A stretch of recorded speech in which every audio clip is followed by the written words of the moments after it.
Hello everyone. जो last lecture था जिसमें अपन ने डिस्कस किया था 149 सेक्शन और 150 को भी देखा था कि उसमें डेटा बैंक जो होती है रखनी पड़ती है। अब अपन आ जाते हैं सेक्शन 151। सेक्शन 151 जो है वो स्मॉल शेयर होल्डर डायरेक्टर की बात करता है। ठीक है, स्मॉल शेयर होल्डर डायरेक्टर जो है वो वैसे तो सारी कंपनी के लिए ऑप्शनल है, लेकिन जनरली ये प्रोविजन जो है वो एप्लीकेबल होता है लिस्टेड कंपनी के ऊपर। ठीक है, ऑप्शनल का सेंस ये हुआ कि जैसे 1000 स्मॉल शेयर होल्डर या 1/10 of the total number of the small share holder ने अगर ऐसा बोल दिया है कि स्मॉल शेयर होल्डर डायरेक्टर रखना है 1/10 of the total number of small shareholder or 1000 small shareholder whichever is lower की कंडीशन अगर कंप्लाई कर दी है, मतलब उतने लोगों ने अगर बोल दिया है कि स्मॉल शेयर होल्डर डायरेक्टर रखना है, तो उस कंपनी को, उस लिस्टेड कंपनी को compulsorily small shareholder director appoint करना पड़ेगा। तो अभी अपन ये समझ लेते हैं कि स्मॉल शेयर होल्डर का मतलब क्या हुआ। स्मॉल शेयर होल्डर मतलब ऐसे शेयर होल्डर जिनके पास जो वैल्यू है शेयर्स की वो 20,000 से कम है, नॉमिनल वैल्यू की बात करें अपन। ठीक है, अच्छा, तो नोटिस के अंदर जो ये कंपनी है, जिस कंपनी के शेयर होल्डर्स बोल रहे हैं कि small shareholder director appoint करो, उसका रीजन क्या हुआ कि स्मॉल शेयर होल्डर को लगता है कि हम मेजॉरिटी ना होने की वजह से हमारे हित में कोई भी कंपनी का डिसीजन नहीं हो पा रहा है, तो इसीलिए एक डायरेक्टर जो हमारे हित में काम करे ऐसा डायरेक्टर हमको चाहिए, तो इसीलिए स्मॉल शेयर होल्डर डायरेक्टर का कॉन्सेप्ट आया। तो जो स्मॉल शेयर होल्डर डायरेक्टर है ना, वो खुद स्मॉल शेयर होल्डर हो, मतलब उसने खुद ने 20,000 नॉमिनल वैल्यू वाली शेयर्स होल्ड कर रखी, ये जरूरी नहीं है। उसने एक भी रुपये का शेयर होल्ड नहीं कर रखा है, फिर भी उसको स्मॉल शेयर होल्डर बनाया जा सकता है अगर नोटिस में उसका नाम प्रपोज किया है। ठीक है, तो नोटिस के अंदर वो प्रपोज करेंगे कि इस व्यक्ति को स्मॉल शेयर होल्डर डायरेक्टर बनाया जाए। ठीक है, ये व्यक्ति कौन है, उसका दिन नंबर, उसकी कंसेंट, सब कुछ नोटिस में जनरल मीटिंग के 14 दिन पहले भेजना पड़ेगा। ठीक है, और जो यहाँ पे 20,000 की नॉमिनल वैल्यू बोली है वो इक्विटी भी हो सकती है और प्रेफरेंस भी हो सकती है। ठीक है, और वो व्यक्ति खुद अपनी कंसेंट देगा कि हाँ मैं स्मॉल शेयर होल्डर बनने की इच्छा रखता हूँ। फिर इसका टेन्योर कितना होगा, स्मॉल शेयर होल्डर का जो टेन्योर है, टेन्योर होगा उसका 3 ईयर्स। ठीक है, उसको रीअपॉइंट नहीं कर सकते। ठीक है, और उसके अलावा अगर क्रॉस रेफरेंस में अपन देखें तो उसके अंदर जो स्मॉल शेयर होल्डर के सेक्शंस आ जाते हैं वो आ जाते हैं 164, 149 सबसेक्शन 6 एंड 7। इसका मतलब उसको इंडिपेंडेंट डायरेक्टर की सारी कंडीशंस को कंप्लाई करना कंपलसरी है। ठीक है, और उसके अलावा अगर अपन देखें तो 167 और 164 में वो डिस्क्वालीफाई नहीं होना चाहिए, 169 में उसको रिमूव किया जा सकता है। ठीक है, जो अपन रिमूव एसआर पास करके शेयर होल्डर्स रिमूव करते तो उसको भी 169 के थ्रू रिमूव किया जा सकता है। और 152 सबसेक्शन 6 यानी रोटेशनल डायरेक्टर, मतलब ये जो रोटेशनल डायरेक्टर के कॉन्सेप्ट में ये नहीं आएगा, इसको रोटेशन के थ्रू रिटायर नहीं कर सकते स्मॉल शेयर होल्डर को। ठीक है, तो ये पूरा था स्मॉल शेयर होल्डर। अभी अपन देख लेते हैं एक बार।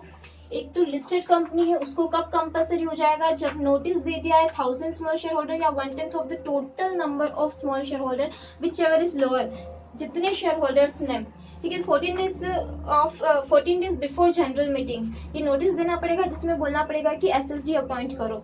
अनलिस्टेड कंपनी चाहे तो voluntarily small shareholder appoint कर सकती है, कोई कंपलसरी नहीं अनलिस्टेड कंपनी के लिए। ठीक है, स्मॉल शेयर होल्डर किसको बोलते हैं, जिसकी nominal value not more than 20,000, और इसमें इक्विटी और प्रेफरेंस दोनों आते हैं। ठीक है, फिर आ जाता है जो नोटिस में क्या क्या लिखना पड़ेगा कि किस पर्सन को स्मॉल शेयर होल्डर बनाने की इच्छा है, उसका नाम, उसने कितने नंबर ऑफ शेयर्स से हेल्प कर रखे हैं, साथ में वो जो पर्सन है वो खुद बोलेगा कि मेरा डिन नंबर क्या है, मैं डिस्क्वालीफाई नहीं हूँ 169 में, सॉरी 164 और 167 में, और साथ में ही उसकी कंसेंट की उसको स्मॉल शेयर होल्डर बनना है। क्रॉस रेफरेंस में अपन दे सकते हैं 149 सबसेक्शन 6 एंड 7 में, मतलब जो इंडिपेंडेंस का सारा क्राइटेरिया वो भी फुलफिल कर रहा है।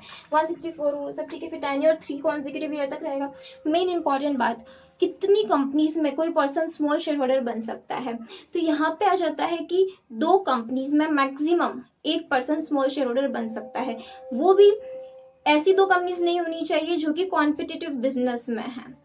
ठीक है, तो मतलब कि एक पर्सन 2 कंपनीज में एसएसडी के रूप में काम कर सकता है, लेकिन जो दूसरी कंपनी है वो पहली की कॉम्पिटिटिव बिजनेस वाली कंपनी नहीं होनी चाहिए, ये भी एक कंडीशन है। और अच्छा, इसको जो रिटायर्ड बाय रोटेशन है देखो 152 सबसेक्शन 6 और 7 जो रिटायर्ड बाय रोटेशन है वो पूरा कॉन्सेप्ट समझने में अपने को टाइम लगेगा, और उसमें ऐसा है कि जो टोटल नंबर है उसमें तो एसएसडी को आप इंक्लूड करोगे, लेकिन जब अपन सेकंड टाइम 1/3 और 2/3 करते हैं तो उसमें वो नॉन रिटायरिंग में चला जाएगा, मतलब उसको रिटायर्ड नहीं करेंगे, ठीक है। वो कॉन्सेप्ट जब अपन समझेंगे तो ये प्रॉपरली समझ में आएगा। तो ये हो गया अपना 151। अब अपन आ जाते हैं सेक्शन 152। 152 के सारे सेक्शंस सारे सबसेक्शंस अभी अपन डिस्कस करते हैं।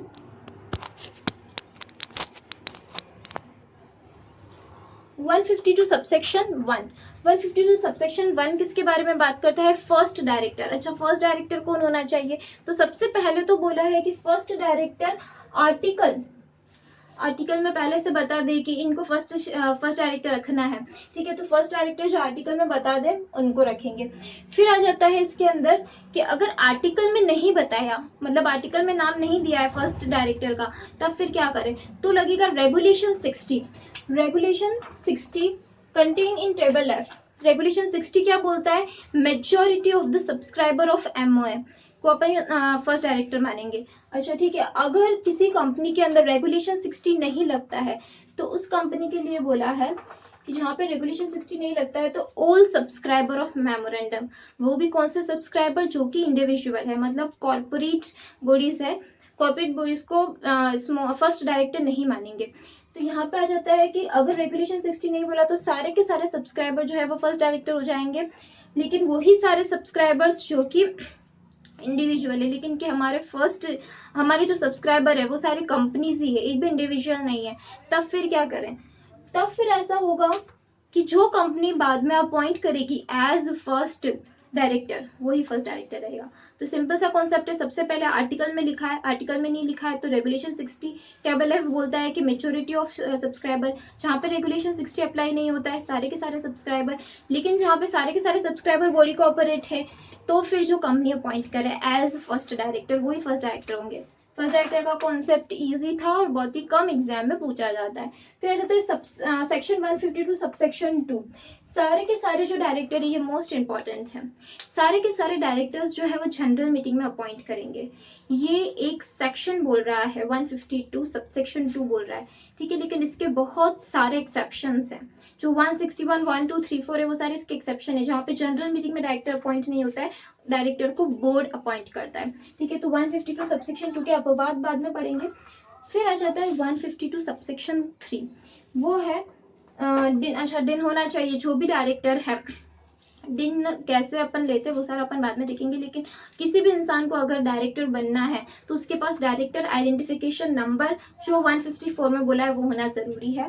फिर आ जाता है 152 सबसेक्शन 5 का रूल 8 क्या बोलता है कि जो डायरेक्टर है, डायरेक्टर कंपनी को फाइल करेगा DIR 2 और कंपनी ROC को फाइल करेगी DIR 12। हर डायरेक्टर में एप्लीकेबल है ये वाला प्रोविजन, ठीक है। और साथ में पहली बात तो DIR 2 और 12 में जो है वो गवर्नमेंट कंपनी को एप्लीकेबल नहीं है, और साथ में एक एक्सप्लेनेटरी स्टेटमेंट भी देना है। वो क्या बोलेगा एक्सप्लेनेटरी स्टेटमेंट की जो बोर्ड ने सारी की सारी कंडीशंस कंप्लाई की है, ठीक है, ये एक्सप्लेनेटरी स्टेटमेंट देना है, जो कि सेक्शन 8 कंपनी के ऊपर एप्लीकेबल नहीं है, ठीक है। फिर आ जाते हैं, अब एक मोस्ट इंपॉर्टेंट अपना सेक्शन रहता है, वो रहता है 152 सबसेक्शन 6 एंड 7, जो बात करता है रोटेशनल नॉन रोटेशनल डायरेक्टर्स की, ठीक है। तो रोटेशनल नॉन रोटेशनल जो डायरेक्टर्स हैं उनकी अगर मैं सिंपली बात करूं,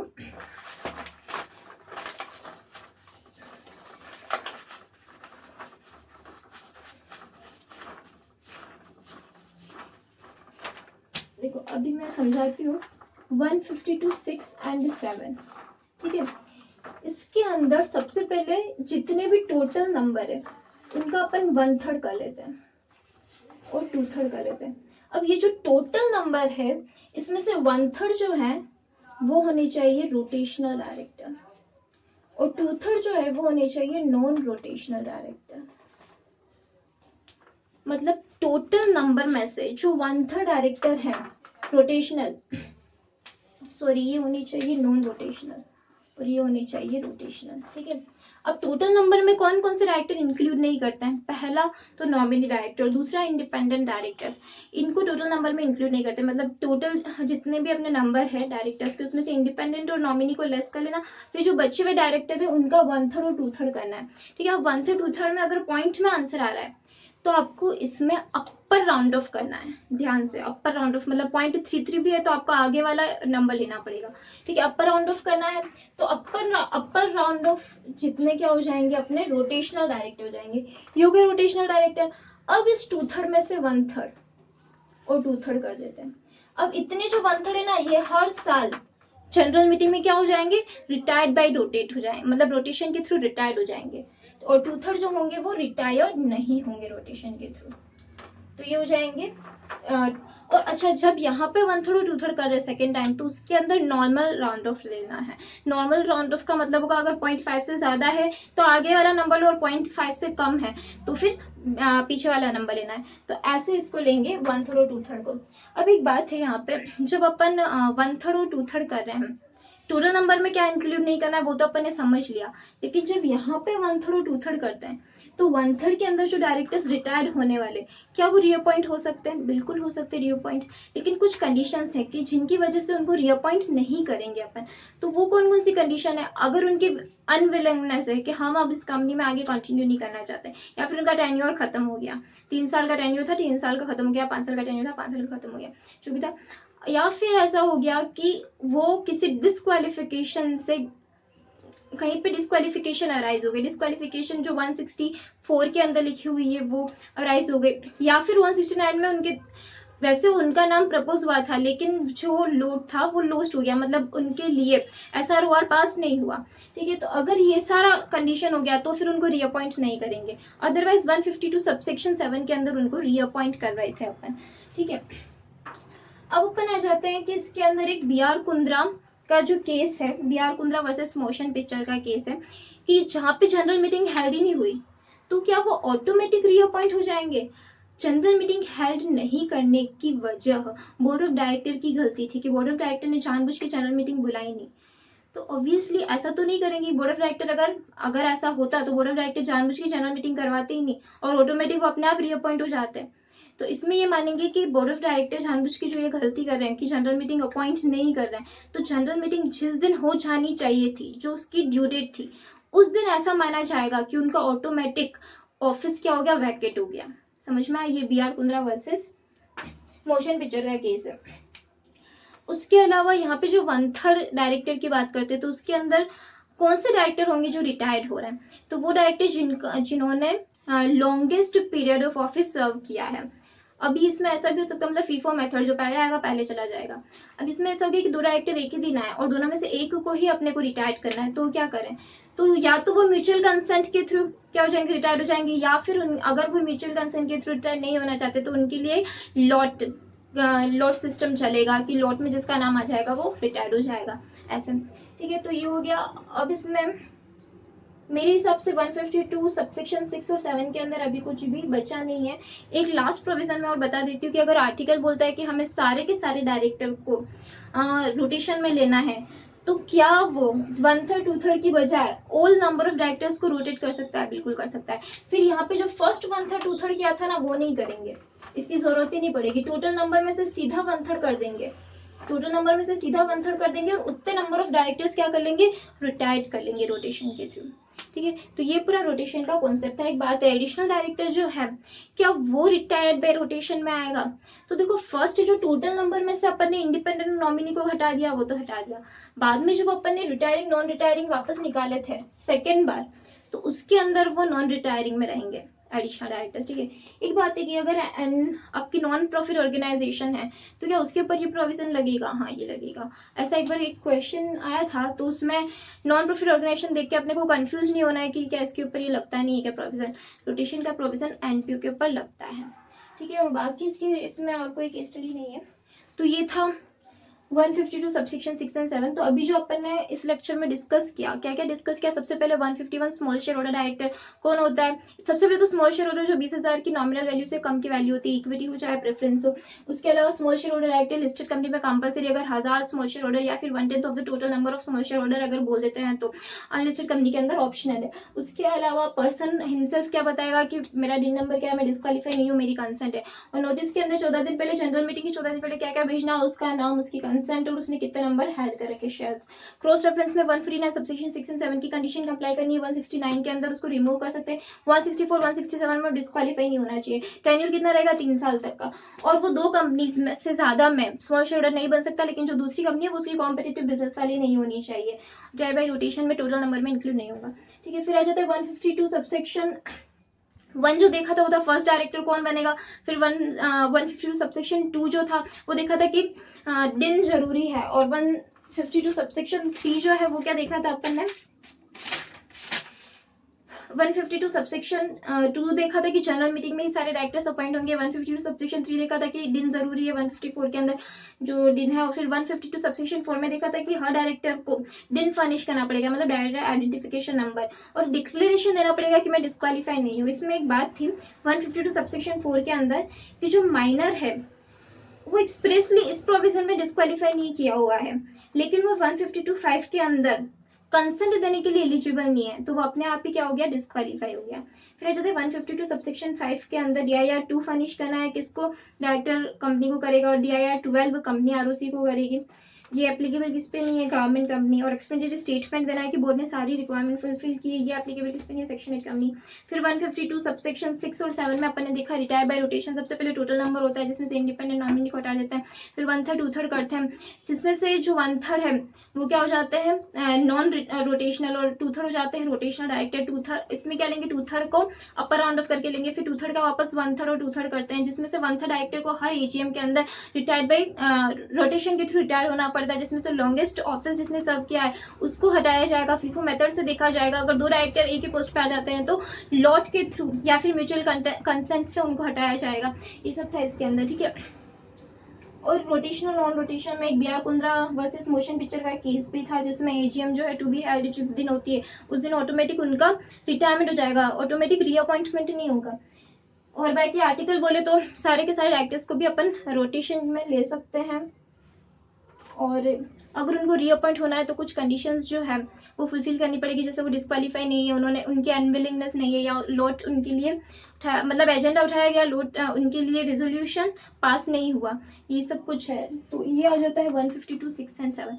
अब जब अपन नेक्स्ट लेक्चर लेंगे तो उसके अंदर 153 से लेके 159 के सारे सेक्शन डिस्कस करने वाले हैं, जो कि पूरा 153 से लेकर 159 तक सारे सेक्शन दिन की बात करते हैं, डायरेक्टर आइडेंटिफिकेशन नंबर, जिसको अपन डिटेल में पढ़ेंगे नेक्स्ट लेक्चर में। Thank you very much.